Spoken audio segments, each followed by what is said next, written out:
Hello, this is Bob Nelms. Let's talk about how to understand human behavior, no matter what the behavior. You know, when I read the title, I guess I say to myself, what in the world have I gotten myself into by even trying to address this? It's very difficult for me to put into words how I came to the point that I came to on this subject. But I'll never forget when it was that I realized some things about human behavior. It was in response to the Challenger explosion on January the 28th, 1986 at 11:38 a.m. When that occurred, I was actually working at Morton Thiokol, and I guess because I was there, I became very interested in it, and I did a lot of thinking. I shouldn't say research. I did research, but I did a lot of thinking and reflecting, and I don't know, things just came to me. Most probably because 7 people died on that day, and it was a very dramatic event that everybody was aware of. There was a commission that was put together, the Rogers Commission, to study the causes of the Challenger explosion. And when they came out with their report, I ordered it immediately. There was an order form. I forget where I got the order form, but I ordered it, and I have one of the only copies. No, I shouldn't say that. I don't know of anybody else who has a copy of this report aside from me. You can get this, of course, in the library, and I'm sure there was all kinds of copies that were made. But it's out of print now, and that was an amazing documentary of what happened on January the 28th and events leading up to it. But it left a lot of holes, not intentionally. They did a really good job, but it wasn't until later when a woman named Diane Vaughn wrote a book that things really cemented for me. So I remember I was in Detroit, Michigan, in a hotel during a conference, during a break, looking out the window, way up on one of the high floors of this hotel. And I was looking out the window, just reflecting on the Challenger explosion, and it came to me. I don't know why those kinds of things happen, but the answer to my questions about the decisions that were made came to me. And it kind of started with this. Now, this is obvious. What I'm about to say is obvious. But it took a while for me to come to this point. Everything we do is caused by our thoughts. Can we all acknowledge the truth of this? Everything. The words coming out of my mouth right now are caused by my thoughts. My finger going around like this is caused by my thoughts. Everything that we do is caused by our thoughts. So I guess another way of putting that is everything that goes right is caused by our thoughts. I'm looking around my office right now, and I see all kinds of things that are going okay. They're going right. I have a light that's illuminating my office. I have a ceiling fan that's rotating. I have a nice house that I'm living in. All kinds of human thought was responsible for all of this. So everything that goes right is caused by our thoughts. But please now, we have to acknowledge this, and that is that everything that goes wrong is also caused by our thoughts.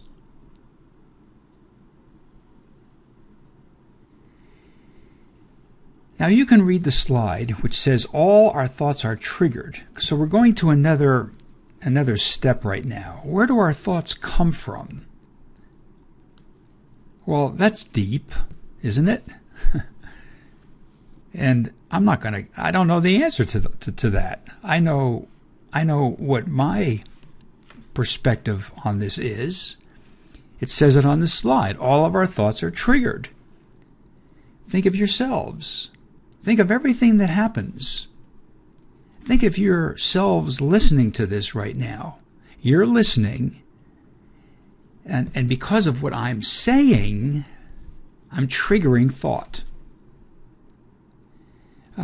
Because of the things that happen in our lives, our thoughts are triggered. Isn't that fascinating? Now here it says all our thoughts are triggered. I don't know. Maybe that's not true. Maybe there are moments of inspiration. But even when I was sitting in the hotel room in Detroit looking out of the window, I really do think I was inspired. I had an inspiration, but it was in response to me looking out of that window and blanking my mind of everything else. So I think all of our thoughts are triggered. And they're triggered by the situations of life. That's a very important word for me right now, for the point that I'm going to make in this presentation. The situations of life trigger thought, and the situations of life occur all the time. It's a really interesting thing to wonder about. Where do those situations come from? Why do they happen when they happen? Life is fascinating, isn't it? So what came to me in Detroit was a model that I'm going to present to you right now that at least helps me understand why people do what they do. It's called situation, filter, outcome. And it acknowledges that life is situational. That is, things happen in our lives. You never know what's going to happen when you wake up in the morning. But when the situations of life present themselves to us, we all see those situations through a filter, through the lens of life, if you will. And in that filter is everything we've ever experienced. Everything. And our DNA influences kind of what's in that filter. So a situation presents itself to us. Depending on who we are, we filter it in a certain way. And depending on how we filter it, there's going to be an outcome. There's going to be a behavior. The outcome is actually the behavior itself. Let me give you a simple example. Let's say I'm driving down the street and somebody cuts me off. Situation. I guarantee you, because somebody cut me off, there's going to be thoughts that go through my mind when that person cuts me off. And depending on those thoughts, there's going to be a behavior. I'm either going to let it by, or I'm going to make a gesture, or I'm going to do something. There's going to be some kind of an outcome, some kind of a behavior. So the way we're going to try to understand human behavior is by using this model. Situation, filter, outcome. When a situation presents itself to us, thoughts go through our mind that lead to a behavior. Situation, filter, outcome. Now it's interesting, in my business, in my professional life, I investigate things that go wrong. And we always find people who did what they should not have done. So the behavior that I end up looking at very often is an inappropriate one. Somebody did something they shouldn't have done.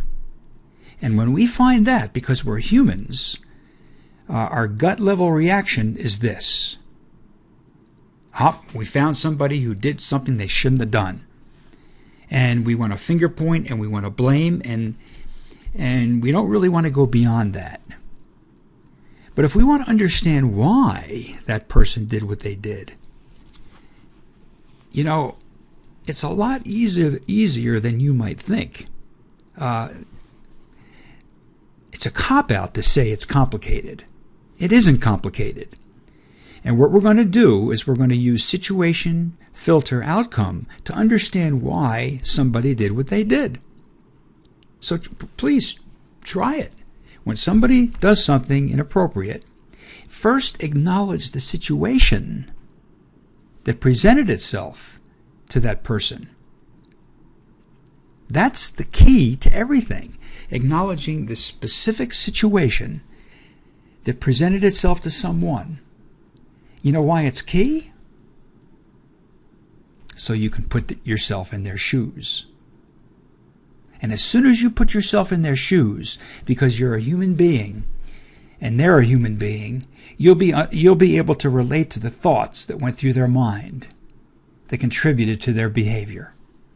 The key to understanding human behavior is to understand that situation that presented itself.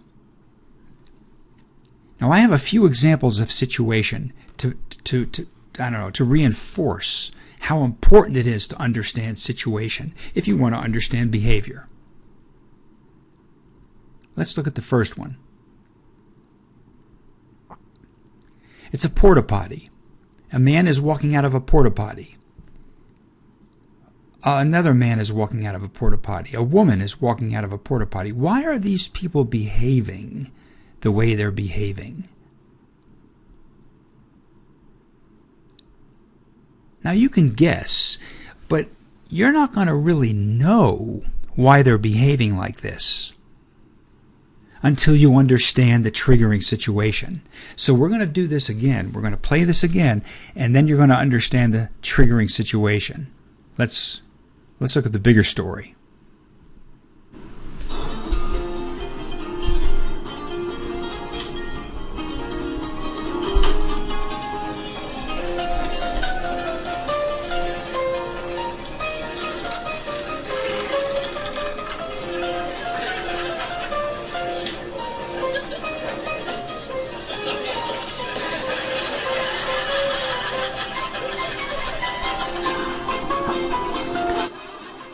Now, don't you understand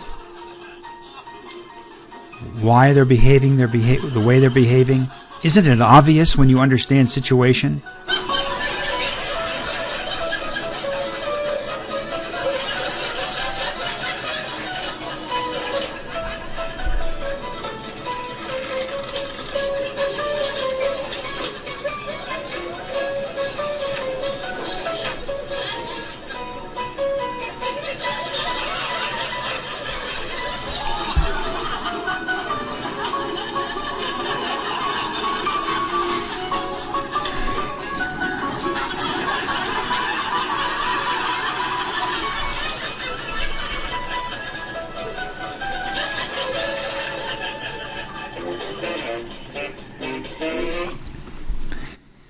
You know, when I see that video, I almost end up feeling sorry for the people who were put in those circumstances. That's what happens when you understand triggering situation. You understand the behavior, you can just imagine the thoughts that went through their minds. One more example of this. The next example is at a photo booth. As you're watching this, ask yourselves, why are they behaving the way they're behaving? Remember, the whole point of this is you will not understand until you understand the triggering situation. Watch the little guy's face. Keep watching it. Why did he look so worried? Why do people do what they do? Why is she running? You will not understand until you understand triggering situation. Let me show you the rest of the story on this one.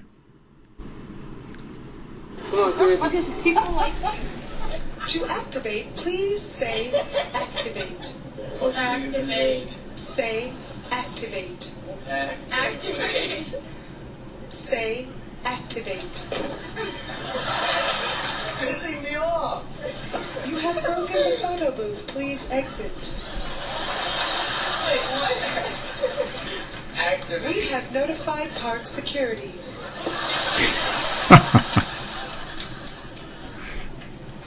How long have you been dating? What? 2 years? Come on. Please sit down. Oh, come on. Alright, we gotta go. Are you taking a picture? This would be a good time to propose. No.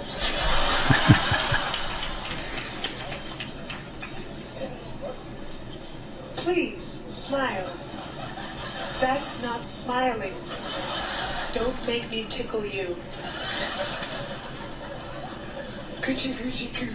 I got you in your belly. I got you in your belly. I got you in. Ah, she got him. You see what I mean? When you understand situation, you understand behavior. That is the key to understanding behavior. Try this at home. Try it at work. It works everywhere. All right, the little girl. This poor little girl. It's her first year at kindergarten. It's her first week at kindergarten. And all week they've been finger painting. And her teacher has been telling her, "Oh, you're such a wonderful painter. I am sure your parents are proud of you. What an artist you are. Oh, you are wonderful." For 1 week, she's been told this by her teacher. It's the weekend. It's Saturday. The little girl gets up. She eats breakfast. She goes into her bedroom to play. She opens the closet where her toy box is. And in the closet, right next to the toy box, is a can of paint. Well, that can of paint's never been there before. And the lid is loose, and there's a paintbrush on top. Situation. You see what I mean? So she gets the paintbrush out, and she's thinking to herself, "Oh, my parents are going to be so proud of me. I'm such a wonderful artist." And she takes the paintbrush out, and she starts painting the walls of her bedroom. And the parents walk in, and uh-oh, they're not too happy. Again, situation, filter, outcome. If you want to understand her behavior, and you know this is true at home and at work, let me make a point here. That little girl didn't wake up in the morning and say to herself, "I'm going to make my parents mad." People don't come to work in the morning and say, "I'm going to make a mess of everything."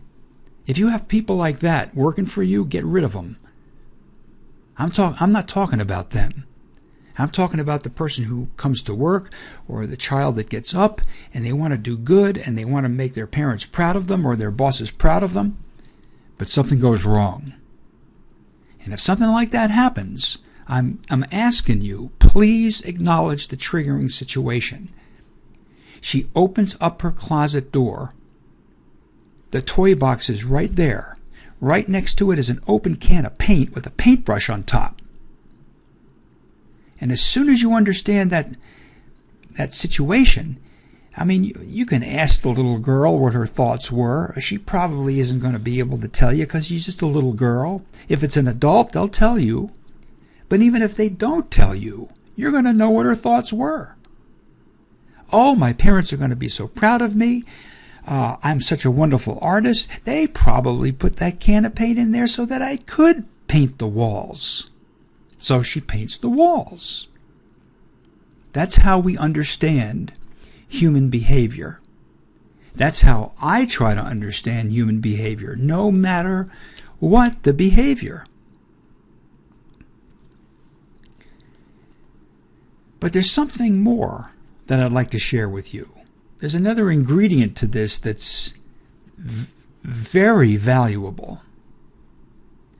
Let's go back to that same example. And let's get mom and dad involved. In fact, we want them to hear. We want them to acknowledge the triggering situation. We want them to put themselves in the little girl's shoes. She opens up the closet door. The toy box is there with an open can of paint right next to it, with the lid open and a paintbrush. She's been told for a week that she's a wonderful artist and her parents are proud of her. So when the little girl opens up her closet door and sees that, she's thinking, Oh, my parents are going to be so proud of me. I am a wonderful artist. I am going to paint the walls. They probably put the paint in there so I could. And because of those thoughts, she paints the walls. Now the parents hear this. Now translate this to work. If an employee does something they shouldn't have done, instead of the parents listening in this case it's going to be supervision or management are listening in, or they're understanding all of this. They're understanding the situation that presented itself to someone and the actual thoughts that went through someone's mind that led to their actual behavior. But now we're going to ask the parents in this case some questions. We're going to ask the parents, in retrospect, looking back at this, what should that little girl have done? When she opened up that, closet door and she saw the can of paint next to her toy box, what should she have done? And most of the time, the parents are going to struggle. There's not going to be an obvious answer. They're going to have to talk to each other. They're going to involve the little girl or the employee. And they talk and they struggle and they land on an answer. I don't know. In this case, maybe the answer would be, the desired behavior would have been, the little girl asked the parents if it's okay if she painted the walls. And then, once we acknowledge the desired behavior, we're going to go to this. And the parents are going to answer this. The parents will, or management or supervision will. We know what this child was actually thinking. What thoughts should have gone through her mind when she opened up that closet door and saw the open can of paint? And they struggle and they involve the child or the employee. And they land on something. They all agree on something together. In this case, it might have been, oh, what's that?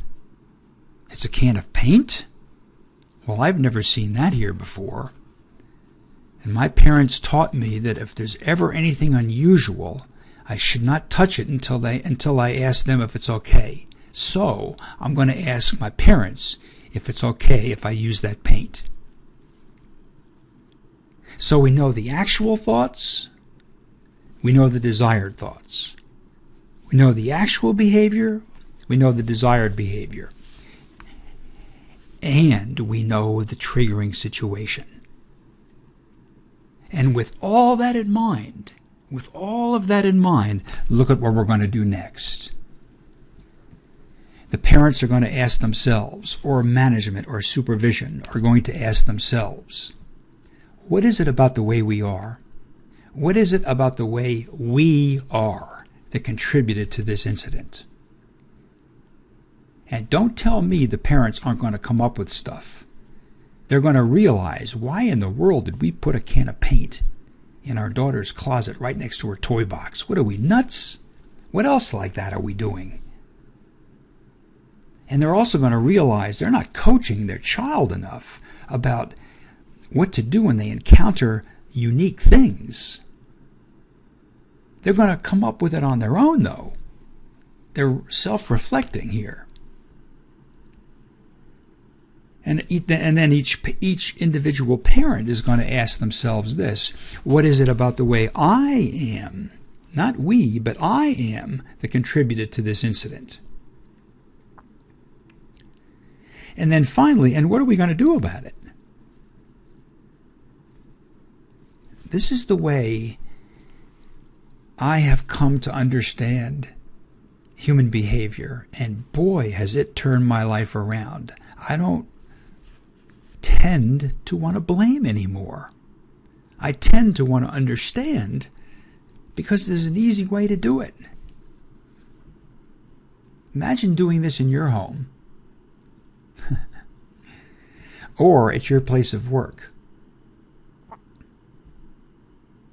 Now, if it's not like that now, what I am suggesting to you is to lead by example. You try this. Try this in your own little world, in your sphere of things, and see what happens. The finger pointing will stop. Thank you very much. Have a great day.